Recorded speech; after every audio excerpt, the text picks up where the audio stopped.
Good evening, judges. Biologically, sex is designed for one main purpose: procreation. Anything else, that's extra. The female reproductive cycle comes around once a month. For a man, it's every day. For each sexual act, the woman's one egg is matched by the man's 120 million sperm cells. Now let's do some calculation. 120 million sperm cells a day, every day, as opposed to one egg a month, every month, means, assuming all the cells are viable, that it will take only 30 men to impregnate all the women in the world. This points to one clear fact: a man is, by nature, polygamous. Monogamy and fidelity are unnatural situations promulgated by religious beliefs and social pressures. Take those away, every man would cheat. It's simply biological. Now let's look at the extra. It's a known fact that women, for the most part, are more emotional than men.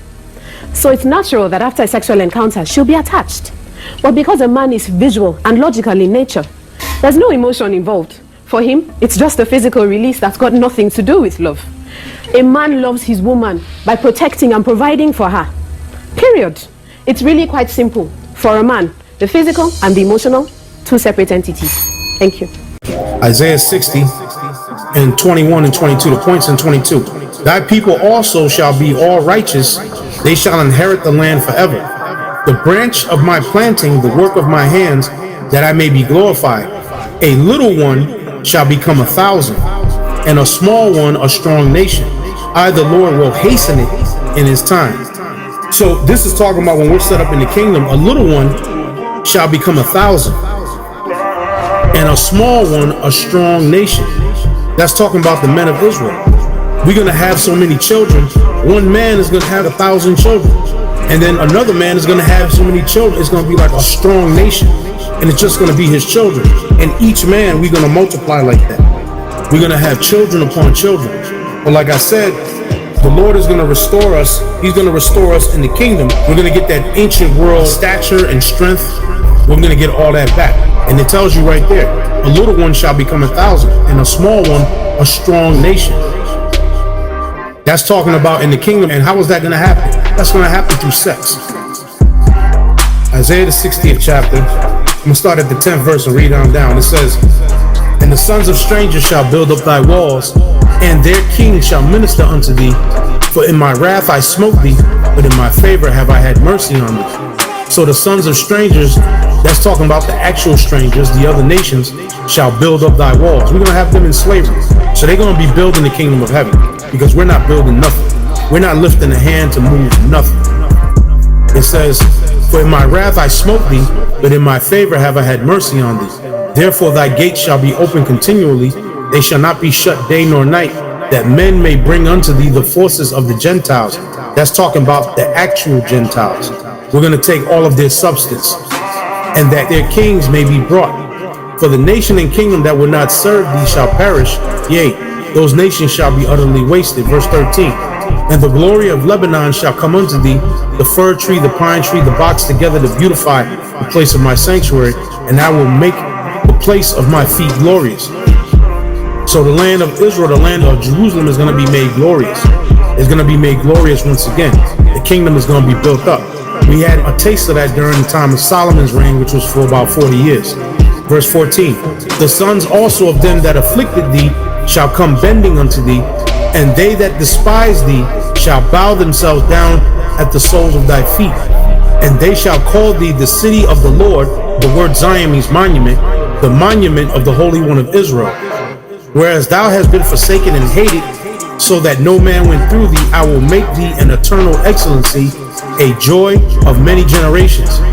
Thou shalt also suck the milk of the Gentiles, and shalt suck the breasts of kings, meaning we're going to take all their substance.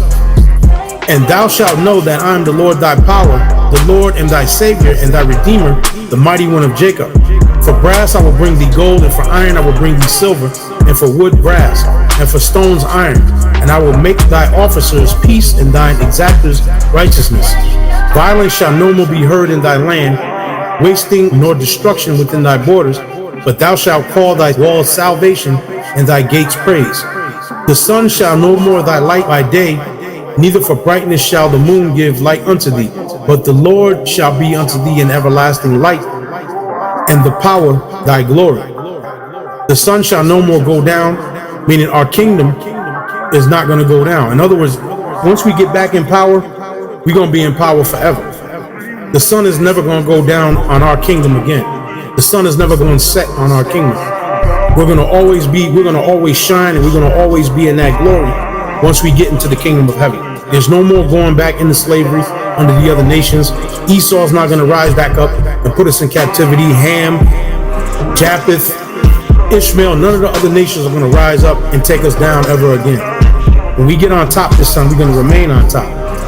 Neither shall thy moon withdraw itself, for the Lord shall be thine everlasting light, and the days of thy mourning shall be ended. So no more mourning, no more crying, no more vexation of spirit, no more weeping, no more hopelessness because of the condition that we're in as Israelites right now. Verse 21, thy people also shall be all righteous, they shall inherit the land forever. The branch of my planting, the work of my hands, that I may be glorified. Verse 22, a little one shall become 1,000. This is in the kingdom. So what is this talking about? We're going to have sex. Again, like I said, the 2/3 that are going to pass in this destruction, the 2/3 are going to come back through the 1/3 that make it. The Lord said 2/3 shall be cut off and die, and the third will I bring through the fire. It says a little one shall become 1,000, and a small one a strong nation. I, the Lord, will hasten it in his time.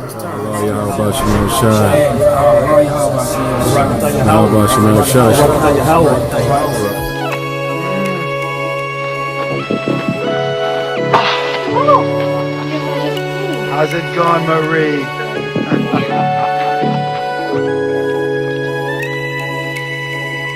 It's good to be the king.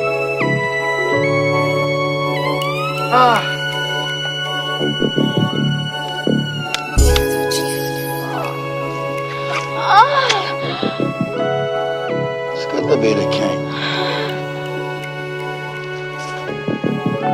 Thank you. Your Majesty.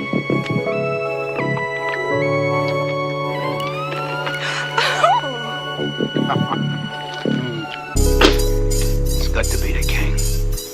Just spoil me! Humiliate me! Only do it! Do it! Hum! It's good to be the king. Brothers, can you see why we're gonna have more than one woman? That's right. To satisfy our voracious sexual appetite. Do you know the lion and the jungle can mate up to what, 50 times a day? Yeah. 50 times a day, man. Now, is not the symbol of Israel the lion? That's right. So there's gonna be a whole lot of sex in the kingdom, all right? A whole lot of yelling and yelping in the kingdom, man. Yelping of pleasure. That's what it was all about to begin with. The Lord said, be ye fruitful and multiply. How do you become fruitful and multiply? Sex. Knocking shit off. Knocking boots. Going in on them. Going in. Balls deep. Yeah, so, right. hey, that's going in unto. And imagine, that's going to be some actual good pussy. Or new pussy. Or like, it's a pussy that we ain't never even had. Or like nobody else had. And nobody else. That's right. Nobody else touched it. It's like having a brand new car. Yeah. You know with that new car smell? Yeah.